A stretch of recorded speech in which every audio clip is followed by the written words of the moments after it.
Bahujan Samaj party के कार्यकर्ता मान्यवर काशीराम साहब के मानने वाले लोग यहाँ जातिवादी व्यवस्था के लोग हैं, वो इस संगठन को कमजोर करने के लिए तरह तरह की चालें चलेंगे। हम जनपद एटा से यहाँ नहीं आते। मैं जनपद एटा का जिला प्रभारी भी हूँ, पूर्व मंडल कोऑर्डिनेटर भी हूँ। आज ऐसी शख्सियत थे जिन्होंने देश को, उन्होंने एक ऐसी कानून।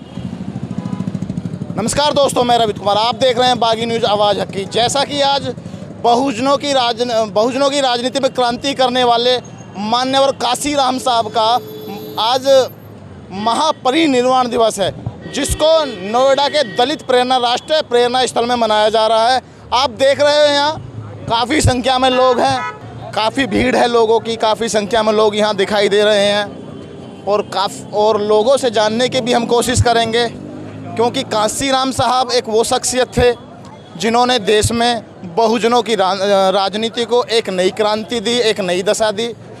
जिन्होंने एक संगठन बनाया था जिसका नाम वामसेफ है। वामसेफ से उन्होंने एक पार्टी की स्थापना की, जिस पार्टी का नाम बहुजन समाज पार्टी है। बहुजन समाज पार्टी के कार्यकर्ता मान्यवर काशीराम साहब के मानने वाले लोग यहाँ पर आए हुए हैं, तो हम उन्हीं से जानने की कोशिश करेंगे या उन्हीं से जानेंगे काशीराम साहब के लिए वो अपने सब लोग विचार बताएंगे कि उनके दिल में और उनके मन में काशीराम साहब के लिए क्या प्रेरणा है।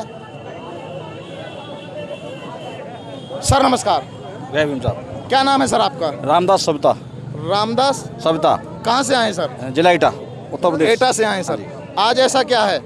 आज बहुजन समाज पार्टी के संस्थापक और TS4 के संस्थापक, जिन गरीबों के मसीहा का आज परिनिर्वाण दिवस है और हम उन्हें श्रद्धांजलि देने के लिए आए हुए हैं। लेकिन अभी काशीराम साहब नहीं है तो बसपा का जनाधार डाउन होता जा रहा है, इसको कितना सत्य मानते हैं? ये तो मानवर साहब ने पहले ही कहा था कि जब हमारी ताकत बढ़ेगी तो जो जातिवादी व्यवस्था के लोग हैं, वो इस संगठन को कमजोर करने के लिए तरह तरह की चालें चलेंगे। वो चाल चल रहे हैं, हम कमजोर हो रहे हैं, लेकिन हम वापसी करेंगे। कहने का मतलब ये राजनीतिक समीकरण है सर। मान्यवर साहब ने कहा था कि राजनीति आपकी चले या ना चले, लेकिन सामाजिक गति हमेशा चलती रहनी चाहिए। और किसी भी राजनीतिक पार्टी का एक दौर होता है जो ऊपर होती है और फिर उसके बाद ढलान होता नीचे होती है। निश्चित तौर पे आज बहुजन समाज पार्टी उभार की तरफ आ रही है। 2027 में आपको पूर्ण बहुमत की सरकार देखने को मिलेगी। आप उस पार्टी को उभार की तरफ देख रहे हैं जिस पार्टी की 2024 में एक भी सीट नहीं आई। हम कह रहे हैं एक भी सीट नहीं है, लेकिन मिशन मूवमेंट कहाँ है बाबा साहब का, मान्यवर साहब का? आज मिशन मूवमेंट जन जन तक है, इसीलिए आप यहाँ पे आज खड़े हो। मिशन मूवमेंट नहीं रहता तो आज हमारी बैठ नहीं ले रहे होते। हम जनपद एटा से यहाँ नहीं आते। मैं जनपद एटा का जिला प्रभारी भी हूँ, पूर्व मंडल कोऑर्डिनेटर भी हूँ। आज जमीनी स्तर पे आप देखिए हमारी अभी नहीं हमारा जो स्थिति बन रही है उत्तर में पे आप देखिएगा। आज उपचुनाव में जो स्थिति बन रही है, जनाधार मजबूत हो रहा है। 27 में निश्चित तौर पे आप नोट कर लीजिए अपने डायरी में कि हम पूर्ण बहुमत की सरकार 2022 में 2027 की मैं बात 2022 में क्या हुआ? पीछे मैंने बोला राजनीतिक समीकरण हमेशा घटता है और बढ़ता है। बीजेपी कभी सत्ता में नहीं थी, यहाँ पर 15 से 20 साल बाद फिर आई। कांग्रेस आज भी उत्तर प्रदेश में सत्ता में नहीं है, कितने दिनों बाद उसकी 6 सीटें आई हैं। ये राजनीतिक समीकरण है, ये बदलता रहेगा निश्चित तौर पे। आने वाले समय में आप देखिएगा, मैं डंके के चोट पे कह रहा हूँ, 2027 में आपको पूर्ण बहुमत की सरकार बनती हुई नजर आएगी। क्या नाम था सर आपका? मेरा नाम राजू राम रतन है। आप भी एटा से आए हैं? जी, मैं एटा से आया हूँ। नोएडा में? जी, नोएडा में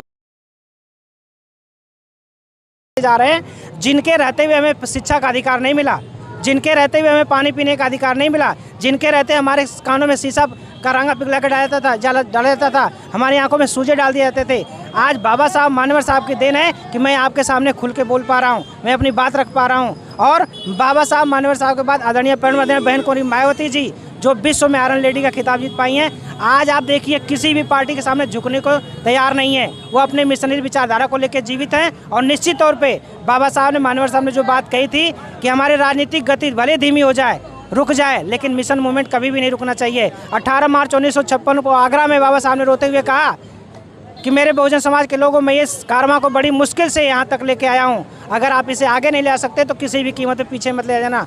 और मैं आपको निश्चित तौर पे बता रहा हूँ, मैं किसी के ऊपर नहीं डिपेंड हूँ। मैं ये खुद जानता हूँ, मैं खुद करना चाहता हूँ और कर रहा हूँ कि 2027 में निश्चित तौर पर आप देखिएगा उत्तर प्रदेश में हम लोगों की सरकार बनने जा रही है। ये एटा से आए हुए हैं, युवा हैं, जोशीले हैं, बाबा साहब की विचारधारा पे काम करने वाले हैं, अड़ियल हैं, अड़िग हैं, मजबूत हैं। इनके विचारों से लग रहा है कि काफ़ी जुनून इनके अंदर है बहुजन समाज पार्टी को लेकर। 2027 का इन्होंने अपने मन में ही एक मनोबल बनाया हुआ है कि 2027 का जो रिजल्ट होगा वो देखने लायक होगा, अलग होगा, कुछ यूनिक होगा। क्योंकि 2022 में देखा बसपा का रिजल्ट बिल्कुल डाउन हो गया था। बसपा वो पार्टी है जिसको मान्यवर काशीराम साहब ने जन्म दिया, उनके संस्थापक थे। अभी इसी कड़ी में और लोगों से जानने की कोशिश करेंगे, मान्यवर काशीराम साहब के बारे में जानने की कोशिश करेंगे इन्हीं लोगों से जो यहाँ पर आए हुए हैं महापरिनिर्वाण दिवस में फूल अर्पित करने बाबा साहब के लिए, मान्यवर काशीराम साहब के लिए। काफ़ी संख्या में यहाँ लोग हैं, देखने को मिल रहा है। ये राष्ट्रीय दलित प्रेरणा स्थल नोएडा का है, मानी जाती है। अगर देश में गरीबों का कोई मसीहा माना जाता है तो आयरन लेडी मायावती को कहा जाता है। वर्ग था, वंचित वर्ग के लिए बहुत काम किए। ये राष्ट्रीय दलित प्रेरणा स्थल है, यहाँ पर काफ़ी संख्या में लोग आए हुए हैं। हम धीरे धीरे छोटी छोटी बातें कराएंगे, मान्यवर काशीराम साहब के जीवन पर प्रकाश डालने वाले लोगों से बात कराएंगे, बाबा साहब के जीवन पर प्रकाश डालने वाले लोगों से बात कराएंगे, इस भारत की आयरन लेडी कही जाने वाली मायावती के जीवन पर विकास डालने वाले लोगों से बात कराएंगे। सर नमस्कार जी, क्या नाम है सर आपका? मैं प्रदीप चौधरी। सर ये राष्ट्रीय दलित प्रेरणा स्थल है जी जी, यहाँ पर काफ़ी संख्या में लोग आए हुए हैं, देख के गर्व भी होता है, खुशी भी होती है, मनोबल बढ़ता है। तो आप हमें यहाँ किस लिए आए हुए हैं सर?